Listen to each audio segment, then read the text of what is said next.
તો ઠેર ઠેર રાજ્યમાં મોતના માંચડા ઉભા કરી દેવામાં આવ્યા છે। બનાસકાંઠામાં પણ બનાસ નદી પર જે પુલ બનાવવામાં આવ્યો છે તેમાં પણ હવે મસમોટા ખાડા છે।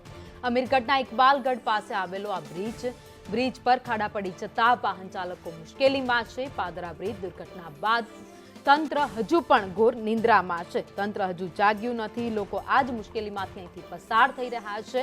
તો અમીરગઢ તાલુકા ઇકબાલગઢ પાસેથી પસાર થતી બનાસ નદી પર વર્ષો જૂનો પુલ અહીંયા બનાવવામાં આવ્યો છે, પરંતુ તંત્ર દ્વારા એક પણ વાર આ બ્રિજનું સમારકામ નથી કરવામાં આવ્યું। સાર સંભાળ પણ લેવામાં નથી આવી।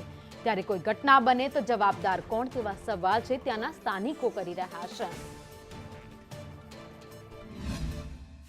બનાસકાંઠા જિલ્લાના અમીરગઢ તાલુકાના ઇકબાલગઢ ગામે જે વિશ્વેશ્વર મહાદેવનું મંદિર આવેલું છે તે મહાદેવના મંદિરથી આગળ જે બનાસ નદી ઉપર બ્રિજ બનાવવામાં આવેલું છે। બનાસ નદીના પાછળથી 45થી વધારે ગામડાઓ જોડતો બ્રિજ છે અને આ બ્રિજથી જે બીજા રાજ્યને પણ રસ્તો જોડતો, રાજસ્થાન રાજ્યને પણ અહીંયા જોડતો બ્રિજ છે। અહીં 2017ની અંદર જ્યારે પૂર આવ્યું હતું તે સમયે અહીં પ્રશાસન, પોલીસ પ્રશાસન, મામલતદાર દ્વારા આ બ્રિજ ઉપર તમામની અવરજવર બંધ કરવામાં આવેલી હતી। તે કારણ કે આ પુલ તૂટી જાય તેવી અવસ્થામાં હતો। ત્યાર પછી આજ દિન સુધી કોઈ પણ પ્રશાસન દ્વારા આનું રિપેર કામકાજ કરવામાં આવેલ નથી।